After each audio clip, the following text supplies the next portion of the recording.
فأنا ناصح لإخواني بالصدع بالحق تبيض وجوههم. السكوت في مسألة الحزبية يضرها، فاصدع بما تؤمر وأعرض عن المشركين. سلامي على دماج ورجالها والشيخ يحيى ودار العلم يا سعد بانيها. بسم الله الرحمن الرحيم. الحمد لله الذي أرسل رسوله بالهدى ودين الحق ليظهره على الدين كله وكفى بالله شهيدا. أشهد أن لا إله إلا الله وحده لا شريك له إقرارا به وتوحيدا، وأشهد أن محمدا عبده ورسوله صلى الله عليه وعلى آله وسلم تسليما مزيدا لا نبي بعده. إخواني في الدين، أعزني wa a'azzakumullahu jami'an wa barakallahu fikum. Sebelum kita melanjutkan dan menjelaskan hadis yang berikutnya, hadis yang akan kita jelaskan dan akan kita baca, pendek hadisnya dan juga ada tambahan sedikit nanti. Setorkan terlebih dahulu, barakallahu fikum, tafaddalu.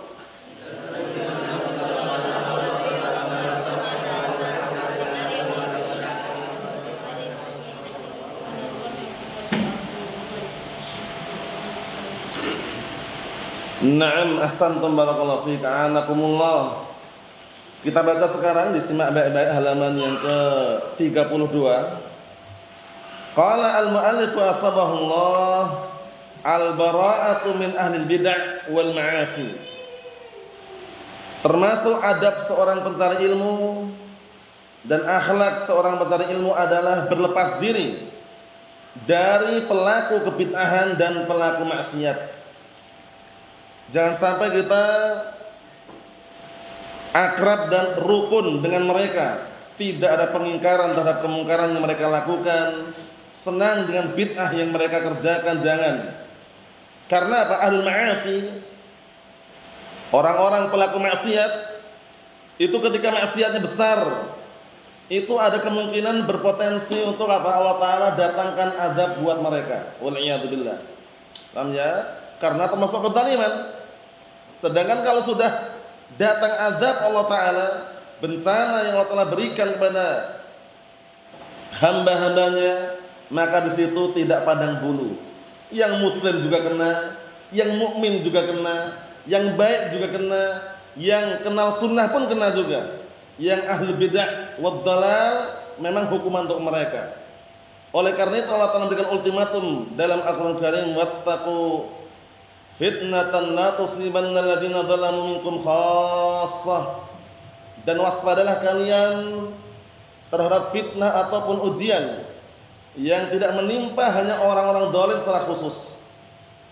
Paham ya? Karena kalau Allah Subhanahu wa taala sudah mengadab suatu kaum, mengadab suatu kampung, itu adabnya sangat pedih. Wa kadzalika akhdhu rabbika idza akhdhal qura wa hiya zalimah inna akhdahu alimun syadid. Dan demikianlah ketika Allah Ta'ala telah mengadab suatu kaum penduduk negeri, maka ketahuilah bahwasanya adab Allah Ta'ala sangatlah pedih. Kemudian juga perkataan Allah SWT, wa tilkal qura ahlaknahum lamma zalamu wa ja'alna limahlikihim mau'ida. Dan negeri tersebut kami binasakan tatkala mereka berbuat kezaliman, tidak ada pengingkaran terhadap kemungkaran, kemaksiatan merajalela, dan kami telah jadikan waktu-waktu yang telah ditetapkan untuk terjadinya apa? Kebinasaan tersebut. Kita baca hadisnya, pendek hadisnya yang berkaitan masalah ini yang beliau sebutkan. Kelihatannya tidak nampak syahid atau intinya, tapi nanti kita jelaskan maksud daripada bab yang diletakkan oleh al-muallif, al-bara'atu min ahli bid'ah wal ma'asi. Berlepas diri dari pelaku bid'ah dan pelaku kemaksiatan. An Abi Musa, simak ya, radhiyallahu anhu qala Rasulullah sallallahu alaihi wasallam, ana bari'un minas saliqah wal haliqah wasyaqah. Rawal Bukhari wa Muslimun. Ana artikan, disimak dari hadisnya Abi Musa Al-Asy'ari, sahabiyun jalil, sahabat yang mulia, dikaruniai suara yang sangat indah dan merdu. Suatu ketika Rasulullah SAW mengatakan laqad utita mizmar min mazamir ali Daud, dan sungguh engkau telah diberi suara yang indah sebagaimana suara indahnya keluarga Daud alaihissalam. Siapa namanya? Sahabat yang mulia Abu Musa Al-Asy'ari, Thabit.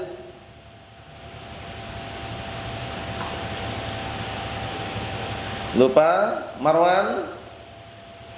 Belum juga? Shadiqun? Abu Musa Al-Asy'ari. Siapa? Lupa juga? Akh Khalid? Lupa juga? Akh Ishaq?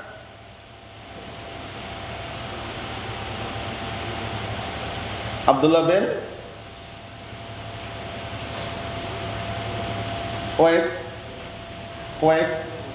Unais. Raihan bin Qais, bukan Unais ya.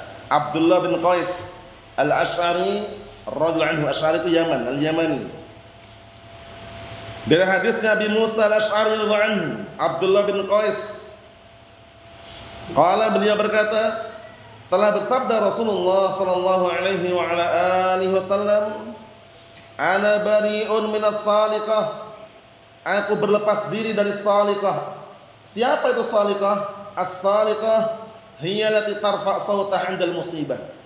Saliqah itu orang yang mengangkat suaranya teriak-teriak histeris ketika apa? Terjadi musibah. Ada keluarganya meninggal, teriak-teriak dia. Teriak-teriak dengan suara yang intinya teriakanlah ratapan jahiliyah, wala'iyadzubillah. Orang sedih boleh, orang ketika keluarganya mungkin ibunya atau bapaknya, keluarganya, anaknya atau saudaranya atau saudarinya meninggal, itu biasanya orang sedih atau tidak? Sedih boleh, nangis pun boleh, tapi dengan cara teriak-teriak. As-saliqah ini, barakallahu fiik, itu merupakan kemaksiatan. Jadi as-saliqah itu adalah orang yang mengangkat suaranya berteriak-teriak ketika ditimpa musibah. Wahzan misalkan, kalau bahasa Jawanya. Kalau bahasa Indonesia, aduh, kok kenapa seperti ini? Intinya ngomel-ngomel dia, nggak terima dengan bencana yang menimpa dirinya. Paham ya? Ini biasanya kaitannya dengan apa? Kematian biasanya. Paham ya? Nama orang-orang yang mungkin orang yang dia sayangi, mungkin dari keluarganya, mungkin istrinya atau anaknya atau bapaknya atau ibunya meninggal dunia, dia teriak-teriaknya dengan teriakan yang berlebihan. Adapun sedih yang wajar, enggak masalah. Sebagaimana hadis yang sahih ketika Rasulullah sallallahu alaihi wa ala alihi wasallam, putra beliau Ibrahim meninggal dunia, beliau sempat mengungkapkan rasa sedihnya. Wa inna bi firaqika ya Ibrahim lamahzunun. Wa inna bi firaqika ya Ibrahim lamahzunun. Hadisnya sahih itu ya. Dan sesungguhnya kami berpisah denganmu wahai Ibrahim sangatlah sedih. Beliau sedih juga, Rasulullah SAW, tapi sedih yang normal. Sedihnya wajar. Bisa dipahami ya? Menangis, sedih ketika ditinggal oleh keluarganya yang semula masih hidup kemudian meninggal dunia, itu wajar. Tapi yang dilarang itu berlebihan. As-saliqah huwa alladhi yarfa' sauta 'indal musibah. Itu orang yang mengangkat suaranya ketika ditimpa musibah. Ya, yang dimaksud musibah kematian dan semisalnya. Wal haliqah, kemudian juga Rasulullah berlepas diri alaihi salatu wassalam dari al-haliqah. Al-haliqah alladhi yahliq ra'sahu 'indal musibah, yang mencukur kepalanya ketika ditimpa musibah. Jadi ada musibah, kecelakaan misalkan, langsung dicukur kepalanya. Nah, cukur kepalanya, dibotakin kepalanya, digundul misalkan karena ada musibah. Nah, itu juga dilarang. Paham ya? Apalagi diubah namanya. Awalnya namanya Saleh, ketika terima musibah diganti Mahmud misalkan. Nah, itu enggak boleh ya. Gara-gara musibah diganti namanya enggak boleh. Kalau orang-orang jahiliyah atau bahkan orang-orang kejawen, orang Jawa itu ada semacam keyakinan mereka kadang. Paham ya? Namanya awal mulanya mungkin siapa fulan bin alan gitulah. Kemudian dia ada kecelakaan atau mungkin ada sesuatu yang Barakallahu fi mengganggu dirinya ketika di dalam kehidupan sehari-hari diganti namanya. Alasan mereka apa? Biar dengan nama yang baru itu hidupnya makmur dan tenteram. Enggak boleh. Syirik. Paham ya? Nah ini al-haliqah ini mencukur kepalanya, mencukur rambutnya ketika apa? Ketika ditimpa musibah. Jadi sebabnya dia mencukur rambut itu karena ditimpa musibah. Ya mungkin karena dengan alasan biar tentram, biar tidak tertimpa musibah atau semisalnya. Ternyata Rasulullah SAW berlepas diri dari pelaku tersebut karena itu kemaksiatan. Mafhum? Yang ketiga wasyaqah. Yang ketiga ini sering terjadi kalau orang-orang enggak sabar. Yaitu alladhi yashuqqu as-saub awil jaib 'indal musibah. Asyaqah alladhi yashuqqu as-sauba awil jaiba 'indal musibah. Itu orang yang menyobek-nyobek apa? Pakaian atau sakunya ketika ditimpa musibah. Jadi paham ya? Nyobek-nyobek saku, mukul-mukul wajah, teriak-teriak, kemudian nyobek-nyobek pakaian ketika ditimpa musibah, mungkin keluarganya ada meninggal dunia, itu termasuk perkara maksiat yang Rasulullah SAW berlepas diri dari perbuatan tersebut. Datang dalam hadis yang sahih, si mayit dalam kuburan itu, hadisnya sahih yang muttafaqun alaih, itu dia merasa diadab selama masih ada keluarganya hidup yang meratapi dengan ratapan jahiliyah. Bayangkan itu. Jadi yang terbaik itu bukan meratapi, bukan teriak-teriak nangis, kemudian nyobek-nyobek saku, mukul-mukul wajah. Akhirnya apa? Menjadi sebab diadabnya mayit dalam kuburan. Itu hadisnya Umar bin Khattab muttafaqun alaih. Rasulullah SAW mengatakan al-mayyit yu'adzabu fi qabrihi bima niha alaih. Al-mayyitu yu'adzabu fi qabrihi bima niha alaih. Hadisnya muttafaqun alaih dari hadis dari Umar bin Khattab radhiyallahu anhu. Artinya si mayit di dalam kuburan itu yang sudah dikebumikan, dimakamkan, itu dia akan diadab di dalam kuburannya. Dengan sebab apa? Dengan sebab ratapan orang-orang yang masih hidup. Tapi ratapan jahiliyah maksudnya ya, sedih itu wajar. Ratapan jahiliyah itu maksud teriak-teriak, nangis yang berlebihan, sampai nyobek-nyobek saku misalkan, sampai ngomel-ngomel sendiri, kemudian mukul-mukul wajah. Karena sebutkan riwayat yang lainnya, yang itu dikhawatirkan menjadi sebab diadabnya si mayit dalam kuburan. Ngeri kan? Terus bagaimana solusi yang terbaik? Mendoakan. Mendoakan aja sudah. Allahumma ighfir laha warhamha wa'afiha wa'fu anha. Kalau perempuan, kalau laki-laki Allahumma ighfir lahu warhamhu wa'afihi wa'fu anhu. Selesai. Ya kan, Allahumma ighfir lil muslimin wal muslimat wal mu'minin wal mu'minat al ahya'i minhum wal amwat innaka qaribun mujibud da'awat. Doa-doa yang sifatnya apa? Kebaikan untuk mereka. Bukan malah nangis. Nangisnya berlebihan, teriak-teriak, mukul-mukul wajah, nyobek-nyobek saku. Itu namanya ratapan jahiliyah waliyadzubillah. Mafhum? Nah, jadi kesimpulannya orang ketika ditinggal kekasihnya yang dia sukai, yang dia sayangi seperti bapaknya atau ibunya atau anaknya atau istrinya meninggal dunia misalkan, sedih boleh enggak? Boleh. Nangis boleh enggak? Tidak ada larangan. Tapi berlebihan yang enggak boleh. Pahami ya? Datang juga dalam hadis yang lainnya. Hadisnya Abdullah bin Mas'ud. Abdullah bin Mas'ud radhiyallahu anhu muttafaqun alaih.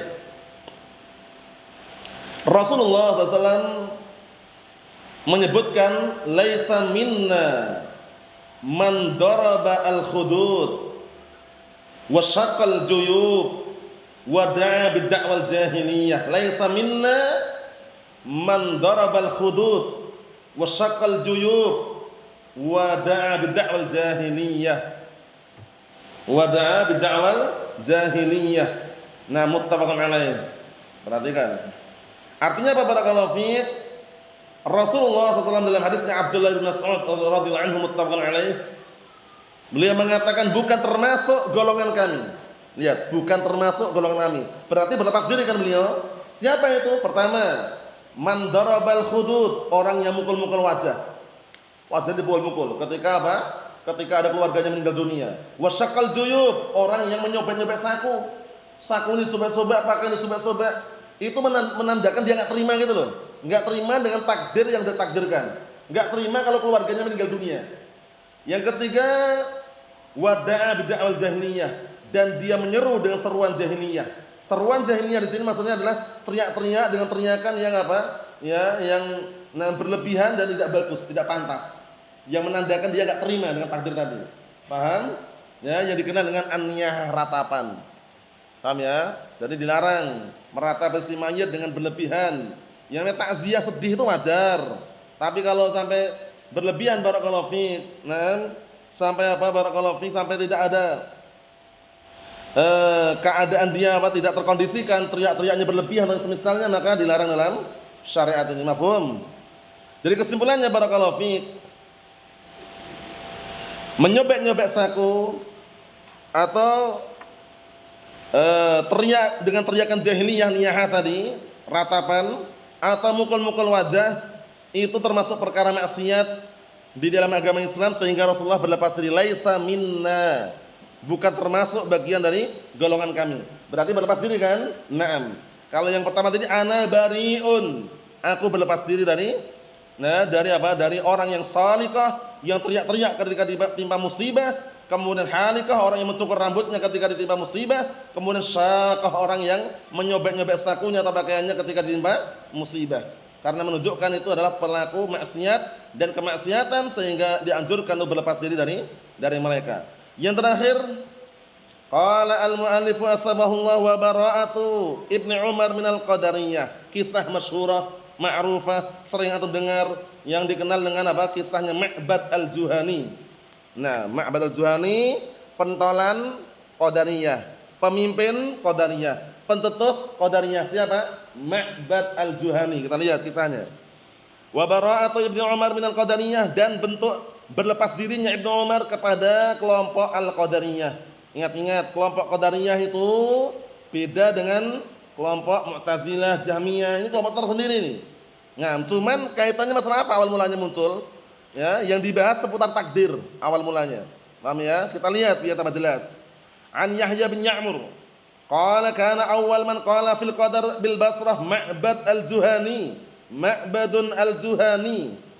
Artinya dari Yahya bin Ya'mur, qala, beliau berkata, sungguh dahulu pertama kali yang berbicara masalah takdir ini di Basrah adalah Ma'bad al-Juhani.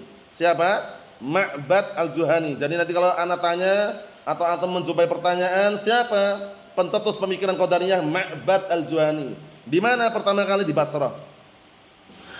Fantalaqtu ana wa Humayd bin Abdurrahman al-Himyari hajjain au mu'tamirain. Kemudian aku pergi, siapa aku ini? Yahya bin Ya'mur, pergi bersama siapa? Bersama Humayd bin Abdurrahman al-Himyari, pergi dalam rangka untuk haji atau umrah. Faqulna, kami pun berkata, laulakina ahadan min ashabi Rasulillah SAW, duha seandainya kita jumpa dengan salah satu dari kalangan sahabat Rasulullah SAW, karena dua orang ini dari kalangan tabi'in. Paham ya? Pengen sekali kalau jumpa dengan sahabat Rasulullah SAW, ngabarkan itu tragedi yang terjadi di Basrah. Nah, Yahya bin Ya'mur dengan Humayd bin Abdurrahman al-Himyari. Kita lihat, laulakina ahadan, kalau seandainya kami bisa jumpa dengan salah satu dari kalangan sahabat Rasulullah SAW, fasa'alnahu amma yaqulu haula fil qadar. Kemudian kami pun kalau berjumpa salah satu sahabat dari sahabat Rasulullah SAW, kami pun akan bertanya kepadanya tentang apa yang diucap oleh mereka-mereka di Basrah mengenai al-qadar ini. Fa wufiqa lana, kemudian disepakati kita untuk berjumpa, bertemu, bertepatan dengan itu Abdullah bin Umar bin Khattab dakhil al-masjid. Masya Allah, lihat. Akhirnya ternyata Allah Ta'ala takdirkan, bertepatan dengan itu, wufiqa, diberikan taufik untuk bisa jumpa. Bertepatan itu. Berjumpa siapa? Abdullah ibn Umar bin Khattab dakhil al-masjid, di dalam masjid. Faqultu, kemudian aku berkata, Aba Abdurrahman. Siapa Aba Abdurrahman ini? Aba Abdurrahman Abdullah bin Umar. Aba Abdurrahman, innahu qad dhahara qibala nasun yaqra'una al-Qur'an wa yatakaffaruna al-ilm. Lihat. Ciri-cirinya bagus orang-orang ini. Orang-orang Basrah ini yang terkena pemikiran qadariyah ini, orangnya kalau diperhatikan secara zahirnya pintar mereka, orang pandai itu loh. Lihat ini. Innahu qad dhahara qibala nasun yaqra'una al-Qur'an wa yatakaffaruna al-ilm wa dzakara min sya'nihim. Ya, kita artikan, wahai Aba Abdurrahman, sesungguhnya muncul di negeri kami di Basrah sekelompok orang, sekelompok manusia yang mereka membaca Al-Qur'an. Bagus enggak baca Al-Qur'an? Bagus. Wa yatakaffaruna al-ilm, dan mereka memperdalam ilmu. Bagus enggak memperdalam ilmu? Bagus. Wa dzakara min sya'nihim, kemudian beliau menyebutkan keadaan mereka, wa annahum yaz'umun. Ini mulai tidak bagus ini. Wa annahum yas'umun alla qadar, bahwasanya mereka beranggapan, berkeyakinan bahwasanya tidak ada takdir. Allahu musta'an. Maksudnya bagaimana enggak ada takdir? Maksudnya hamba berbuat itu bukan takdir Allah, tapi berbuat itu kehendak dia, keinginan dia, dia yang menakdirkan itu loh. Itu termasuk pemikirannya itu. Paham ya? Jadi hamba berbuat, antum makan, minum, bergerak, itu semuanya bukan takdir Allah. Tapi hamba itu sendiri yang menciptakannya. Parah tidak nih? Parah. Yang kedua, wa annal amra unuf, parah lagi ini. Inilah dikafir dengan para ulama ini. Wa annal amra unuf ini. Keyakinan ini. Paham ya? Dan bahwasannya semua perkara itu unuf. Apa itu unuf? Musta'naf. Semua perkara itu dikecualikan. Maksudnya bagaimana? Maksudnya annallahu ta'ala la ya'lamu syai'an illa ba'da hudusih. Itu makna al-amr unuf adalah annallahu ta'ala la ya'lamu syai'an illa ba'da hudusihi. Maknanya bahwasanya Allah Ta'ala tidak mengetahui semua kejadian kecuali setelah terjadinya. Parah enggak nih? Parah. Berarti dia meniadakan ilmunya Allah Ta'ala. Meniadakan ilmunya Allah Ta'ala. Jadi Allah Ta'ala itu enggak mengetahui keadaan sesuatu kecuali setelah terjadinya. Jadi gini ungkapannya yang bisa dipahami ya. Contohnya antum duduk di sini, di majelis ini. Allah Ta'ala enggak tahu kalau antum duduk di majelis ini kecuali setelah duduk. Setelah antum duduk ini baru tahu. Sebelum duduk itu Allah Ta'ala enggak tahu. Berarti meniadakan ilmu Allah Ta'ala. Padahal keyakinan Ahlus Sunnah wal Jamaah bagaimana? Allah Ta'ala mengetahui perkara yang telah terjadi, yang sedang terjadi, yang akan terjadi, sesuatu yang tidak terjadi pun kalau seandainya terjadi tahu bagaimana terjadinya. Bisa dipahami? Nah ini keyakinan mereka. Annal amra unuf, bahwasanya Allah Ta'ala itu tidak mengetahui suatu kejadian kecuali setelah terjadinya. Qala, kemudian Ibnu Umar mengatakan apa? Fa idza laqita ulaik, apabila kamu jumpa mereka, akhbirhum, kabarkan kepada mereka, anni bari'un minhum wa annahum bura'a'u minni. Lihat itu. Kabarkan kepada mereka bahwasanya aku berlepas diri dari mereka dan mereka pun berlepas diri dariku. Lihat. Menunjukkan apa? Beliau berlepas diri dari pemikiran ahlul bid'ah wad dhalal dan pelakunya dan ahlul ma'asi. Nah, mafhum. Karena para ulama selang pendapat mengenai qadariyah ini, al-qadariyah terbagi menjadi dua. Al-qadariyah ghulat yang ekstrim, yang meniadakan ilmunya Allah Ta'ala, itu yang dikafirkan para ulama, dan itu kata Syekhul Islam Ibnu Taimiyah hampir-hampir sekarang udah enggak ada lagi. Paham ya? Nah, qadariyah yang ghulat yang waktu itu, yang meniadakan ilmunya Allah Ta'ala tidak mengetahui sama sekali. Itu kufar mereka, yang ghulat, yang ekstrem tadi itu. Adapun qadariyah yang ada zaman sekarang paling-paling meniadakan apa? Kehendak dan masyiah Allah Ta'ala. Yang sifatnya dia masih meyakini. Paham ya? Yang para ulama mengatakan, nah mereka-mereka ini ahlul ma'asi. Paham ya? Ahlul kabair. Mafhum? Sehingga al-qadariyah yang ghulat ini sudah enggak ada lagi. Paham ya? Secara umum tidak ada lagi kata Syekhul Islam Ibnu Taimiyah rahimatullah alaihi dan juga yang lainnya. Mafhum? Nah, di sini kenapa Ibnu Umar mengatakan seperti itu, Ibnu Umar radhiyallahu anhu? Karena keadaan mereka yang sangat jauh daripada agama yang benar. Baca Al-Qur'an iya, mempelajari ilmu na'am, tapi ternyata apa? Tapi ternyata mereka meniadakan ilmunya Allah Subhanahu wa ta'ala, mengatakan innal amra unuf. Allahul musta'an. Ini yang kita ambil barakallahu fi kisah Al-Qadariyah yang dipelopori oleh siapa tadi? Ma'badun Al-Juhani yang waktu itu muncul di Basrah. Jadi ada dua hadis ini, yang masih menghafal yang pertama yang pendek tidak masalah. Kalau hafal dua-duanya lebih bagus. Nasallahu as-salamata wal afiyah. Alhamdulillah rabbil alamin.